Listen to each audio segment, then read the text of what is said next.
Video ನೋಡ್ತಿರುವಂತೆಲ್ಲ ವೀಕ್ಷಕರಿಗೆ ನಮಸ್ಕಾರ. ಈ ದಿನ ಪಂಚಾಯತ್ ರಾಜ್ ಇಲಾಖೆ RDPR ವತಿಯಿಂದ ಖಾಲಿರುವಂತಹ ವಿವಿಧ ಹುದ್ದೆಗಳ ಭರ್ತಿಗೆ ಅರ್ಜಿಯನ್ನು ಪ್ರಕಟಿಸಲಾಗಿದೆ. ಆಸಕ್ತಿ ಇರುವಂತಹ ಅಭ್ಯರ್ಥಿಗಳು ತಮ್ಮ ಅರ್ಜಿಗಳನ್ನು ಆನ್ಲೈನ್ ಮುಖಾಂತರ ಸಲ್ಲಿಸಬಹುದು.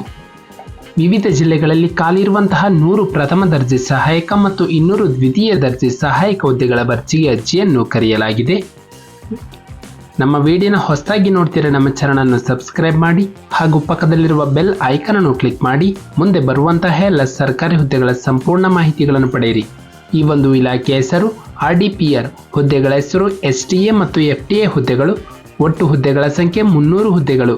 ಕೆಲಸದ ಸ್ಥಳ ಕರ್ನಾಟಕದ ವಿವಿಧ ಜಿಲ್ಲೆಗಳಲ್ಲಿ ಕೆಲಸವನ್ನು ನಿರ್ವಹಿಸಬಹುದು. ನಂತರ ವೇತನ ಶ್ರೇಣಿ, ಹುದ್ದೆಗೆ ತಕ್ಕಂತೆ ಮಾಸಿಕ ವೇತನವನ್ನು ನೀಡಲಾಗುತ್ತದೆ. ಇದರ ಜೊತೆಗೆ DA ಮತ್ತು HRA ಮುಂತಾದ ಸೌಲಭ್ಯಗಳು ದೊರೆಯುತ್ತವೆ.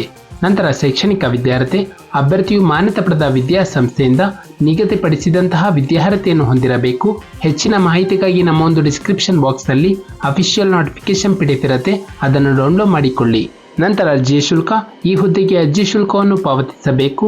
ನಂತರ ವಯೋಮಿತಿ, ಅಭ್ಯರ್ಥಿಗೆ ಕನಿಷ್ಠ 18 ವರ್ಷ ಪೂರೈಸಿರಬೇಕು ಮತ್ತು 35 ವರ್ಷ ಮೀರಿರಬಾರದು.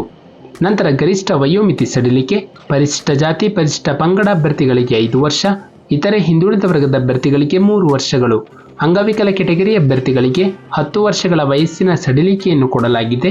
ನಂತರ ಆಯ್ಕೆಯ ವಿಧಾನ, ಅಭ್ಯರ್ಥಿಗಳನ್ನು ಆಯ್ಕೆ ಮಾಡಲು ಸ್ಪರ್ಧಾತ್ಮಕ ಪರೀಕ್ಷೆಯನ್ನು ನಡೆಸಲಾಗುತ್ತದೆ. ಸ್ಪರ್ಧಾತ್ಮಕ ಪರೀಕ್ಷೆಯು ಸಾಮಾನ್ಯ ಪತ್ರಿಕೆ ಮತ್ತು ನಿರ್ದಿಷ್ಟ ಪತ್ರಿಕೆಗಳನ್ನು ಒಳಗೊಂಡಿದ್ದು ಪ್ರತಿಯೊಂದು ಪತ್ರಿಕೆಯು 100 ಅಂಕಗಳನ್ನು ಹೊಂದಿರುತ್ತದೆ. ಒಟ್ಟು 200 ಅಂಕಗಳಿಗೆ ಪರೀಕ್ಷೆಯನ್ನು ನಡೆಸಲಾಗುತ್ತದೆ. ಪರೀಕ್ಷೆಯಲ್ಲಿ ಋಣಾತ್ಮಕ ಮೌಲ್ಯಮಾಪನವಿರುತ್ತದೆ. ಪ್ರತಿ 4 ತಪ್ಪು ಉತ್ತರಕ್ಕೆ 1 ಅಂಕಗಳನ್ನು ಕಳೆಯಲಾಗುತ್ತದೆ. ಪ್ರಮುಖ ದಿನಾಂಕಗಳು: ಅರ್ಜಿಯನ್ನು ಸಲ್ಲಿಸಲು ಪ್ರಾರಂಭ ದಿನಾಂಕ, ಅರ್ಜಿಯು ಅತಿ ಶೀಘ್ರದಲ್ಲಿ ಪ್ರಾರಂಭವಾಗುತ್ತದೆ. ನಮ್ಮ ಒಂದು ಡಿಸ್ಕ್ರಿಪ್ಷನ್ ಬಾಕ್ಸ್ನಲ್ಲಿ ನೋಟಿಫಿಕೇಶನ್ PDF ಇರುತ್ತೆ, ಅದನ್ನು ಡೌನ್ಲೋಡ್ ಮಾಡಿಕೊಳ್ಳಿ. ನಾವು ನೀಡಿದ ಉದ್ಯೋಗದ ಮಾಹಿತಿ ನಿಮಗೆ ಇಷ್ಟವಾಗಿದ್ದಲ್ಲಿ ವಿಡಿಯೋಗೆ ಲೈಕ್ ಮಾಡಿ, ಶೇರ್ ಮಾಡಿ ಹಾಗೂ ಸಬ್ಸ್ಕ್ರೈಬ್ ಮಾಡಿ.